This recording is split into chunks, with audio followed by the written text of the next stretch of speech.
I'm a trade economist. I've spent most of my career in Washington, D.C. at the Federal Reserve Board, World Bank, IMF, and now I'm here and have been following trade my whole career, which now is more called global value chains or supply chains ever since COVID, but it's really all the same beast. So, perfect person to have in the room, right, to talk about all these things. So I had some things to say about inflationary pressures and supply chain. Why don't we begin with that topic? Do you sort of agree with my take on things? Yeah, I do think it's a supply shock, but I think there's another element to it, which is extraordinary uncertainty, and you alluded to this at the end, which is it's really, really hard to plan ahead if you don't have any policy predictability. So this idea that we're going to bring manufacturing back would require investors to actually build new plants. But why on earth would you build a new plant now anywhere in the world if you don't know what the policy is? So investors are sitting on their hands.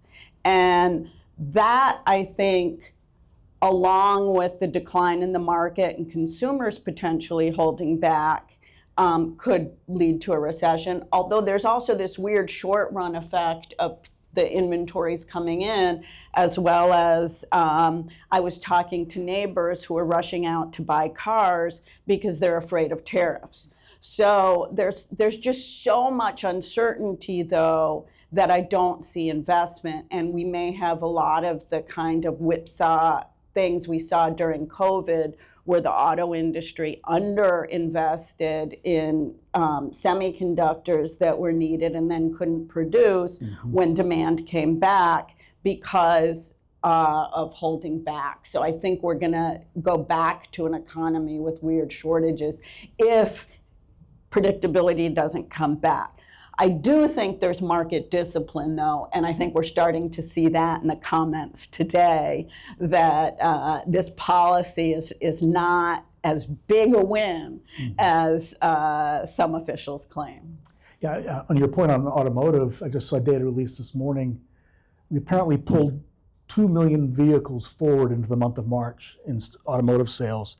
Now, we do 16 million in a year, a good year in the United States. So to pull 2 million forward into March to beat tariffs is consumers rushing to their dealer lots. But the downside of that is 2 million vehicles we're not going to sell later in the year. Yeah, exactly. Right, and so it would be interesting. That was existing inventory. Do they replenish the inventory? These are big existential questions for automotive, for sure.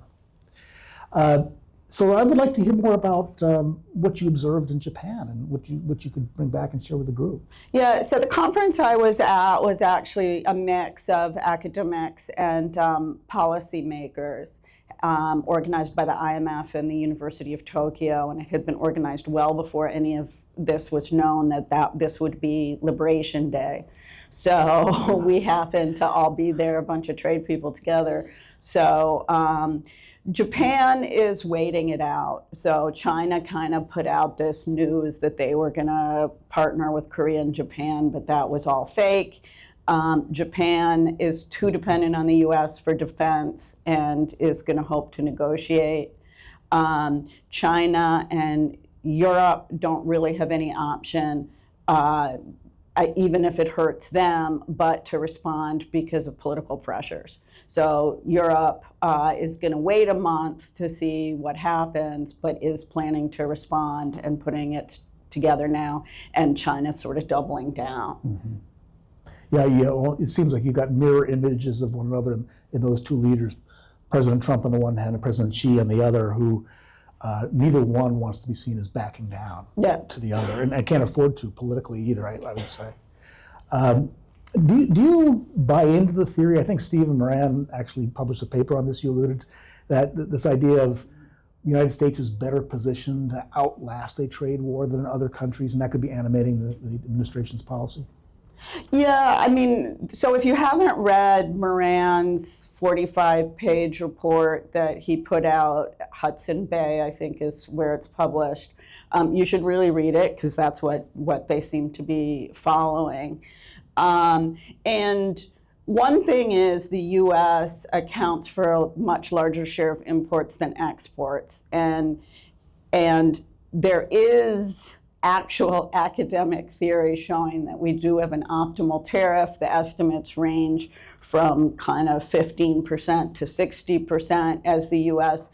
The reason being that we have monopoly power in trade. So if we raise our tariff and reduce import demand, we actually push prices down in the rest of the world, which improves our terms of trade. So that's kind of the graduate school explanation for why you'd want tariffs. The problem with that is then other large economies like Europe, like China, can respond, and then you're in a trade war and everybody's worse off. And so the assumption has to be they're not going to respond, and in part because our imports are a higher share. And we certainly saw that during the tariffs with China, that it may have hurt us, but it hurt China a lot more than it hurt us. So maybe that's a win. So there is some evidence to this, but I think the bigger concern that people have, that economists have right now, is about this Mar-a-Lago Accord, which is really to try and reduce the value of the dollar, or prevent other, I think they like to put it as preventing other countries from undervaluing, because it sounds better than reducing the value of the dollar. Right. But some of the ideas there are just completely off and could be as destabilizing as this tariff has been for the economy, for the stock market, messing with treasuries and asking effectively for other countries to restructure U.S. debt is like, makes us sound like we're Turkey or something. Mm-hmm. So I just think there's a lot of dangerous stuff. And just like with the tariffs, where there are goals that all can't be achieved at the same time. You can't bring manufacturing back home, raise revenue to lower income taxes, and improve the trade deficit, and all these different things at the same time. It's just they go against each other. So there's still just so much incredible uncertainty and a lack of respect for standard economic forces. I wanted to explore this idea of currency and exchange rates and valuations, because I think that's underappreciated. And there are a couple of significant facets, I think, at least in my mind. One, of course, is accompanying a deficit in trade, that the United States has in goods, is this other effect we forget about in the capital accounts, which is we have this flow of funds from other countries in the world that actually allows us to finance, right, the cost of the imports that we're bringing into the country. That supports the dollar, right? We sell a lot of treasuries to other, central banks around the world. And a weaker dollar, undermines the value of those holdings in other governments, right? Makes dollar-denominated assets, which exist everywhere in the world, less valuable, right? And more prone to being renegotiated or restructured. This seems like a very strong, significant unintended consequence of the current policy. Yeah, I think there are a couple different things going on. One is tariffs in general actually push up the currency, and we saw that with the tariffs on China, because you're shifting away from imports. So there's more demand for domestic goods, which are in dollars. So it actually pushes up, which partly offsets the tariffs because the dollar can buy more abroad. So there's a pure tariff effect, which actually pushes up the dollar. But then there's this other side where they actually are trying to negotiate down, like the Plaza Accord in the 80s, negotiate down the dollar to help support U.S. manufacturing. As and at the same time maintain the dollar as the global currency, which again is not really feasible, because the whole reason the dollar is the global currency is because it's a store of value, because we have an open capital account. I think you probably know the exact number, but a high share, I've heard different numbers, 70–80% of goods trade is dollar denominated. So we can't have it both ways, of having the dollar an unstable currency and having it be the world's currency. And having it be the world's currency gives us huge value in defense, because that's how we can stop countries from accessing financial markets. Right, that's the sanctions arena where we have that global position of being able to exercise that authority. I mean, Brazil buys oil from Saudi Arabia in U.S. dollars. Right, so that's the way the international trade system works.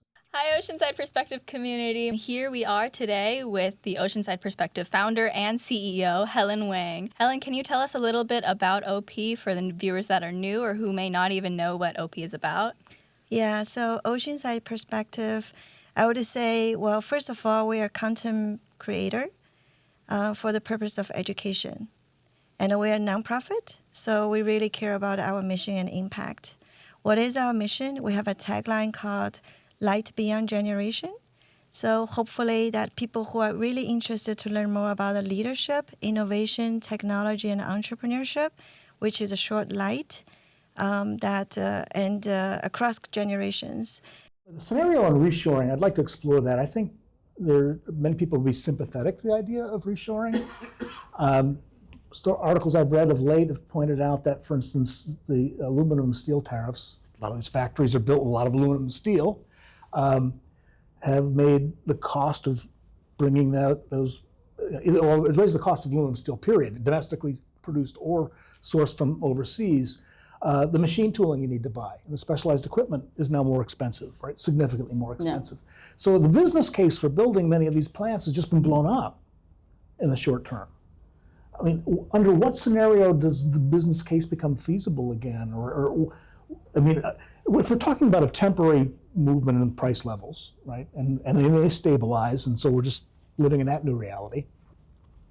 Does the environment, I mean, other economists and other even administration officials make the case that regulation, labor rules, taxation, are other significant factors that hold back the investment in manufacturing in this country? Yeah, I think the manufacturing is really complicated, because the only way we're really going to bring manufacturing back is if we do it in a jobless way, so that it's really about technology. And as technology expands, then it can actually become effective to build here, but it's not going to create all those kind of blue-collar jobs as the manufacturing of the past. And the way to do that is not with tariffs, because now with supply chains, I had one friend who runs a big tractor company say that they in Korea and want to build here, but they bring in engines from China, which now have a 25% tariff. So now it's more effective to build their tractors elsewhere and ship them. So we've actually hurt the variability to build here. And I think that's true of a lot of industries. So the only way is technology, but that would require a very different kind of policy from the government to really, and this is, I mean, where I think we should be is pushing on our comparative advantage, which is research, technology, remaining at the forefront there, not cutting NIH and NSF. I mean, in biotech, we're sitting in an engineering school, fusion. I mean, there's so many hot industries at the forefront, and we're worried about textiles from Bangladesh. I mean, are you kidding me? This as a security concern. We have a 48% tariff or something on Cambodia. Madagascar is the poorest country in the world, and we have a near 50% tariff on them. So this just is not the way to do things. And I'd like you to explain, you offered to do this, I want to take you up on it, the formula the administration apparently has used for calculating the tariff rates, and your criticism of that formula. So the formula is based on the bilateral trade deficit with the country. So the administration has this really odd view that we should have a 0% trade balance with every country, which even if we had balanced trade, even a country that has balanced trade doesn't have zero with everyone, because economists love to say it, I have a trade deficit with my barber, or, with my supermarket. So there's always going to be countries you buy more from. But so they've taken the trade deficit and then divided it by that country's imports, and then, to be nice, divided it by 2. So that becomes the tariff. And the only good thing I'll say about it is at least it's a formula and it's transparent. Because I think some people were expecting just 25% here, he loves that number, 10% there, and just throwing out numbers. At least there's a transparent formula. But we also don't know how long it's going to be in effect. So that's a problem. And just the last thing I want to say on this, and it's, I taught trade policy last quarter, and I made sure I drilled this into my students, tariffs don't determine the trade deficit. The US has a trade deficit because we invest and we consume more than we produce. And therefore, we have to pull it in from somewhere. And so unless we can somehow, unless these tariffs, which they may affect investment, because nobody wants to invest right now, but unless they affect either lower investment, lower consumption, or raise savings, we're not getting rid of that. So the tariff may lower imports, but it will also lower exports as we shift to consuming more expensive domestic goods. So it's just inefficient, but it doesn't actually affect the very thing that Trump seems obsessed with. Yeah, and I was very personally glad to see that there was an exemption issued for mangoes, which can't actually be domestically produced in this country, so no tariffs on mangoes. It was a good time to double down on that. But avocados, not so much. So I guess, Well, it's been great for the California avocado industry. So. All right, so you have a finger on the pulse of what's the talk in a lot of capitals around the world. Maybe you can give us an insider's view of you mentioned Japan has clearly got a defense reliance on the United States. It's in an unfriendly neighborhood. It's going to take things slowly and try to work things out. The European Union, excuse me, because of political pressure, has to react, right? It has to be seen as taking a positive stance. Do you think we're looking at a series of bilateral deals allowing the president to declare victory and move on from all this nonsense?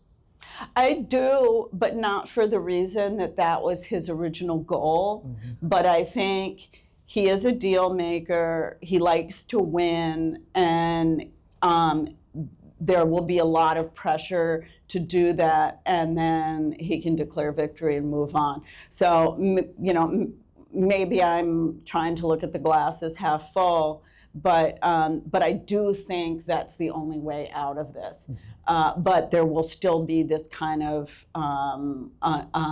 uncertainty. And I think the biggest danger is if they get into the financial side and really try to ask countries to hold these long-term bonds that yield zero rates, that convert treasuries. Read this paper. There's some crazy stuff in there.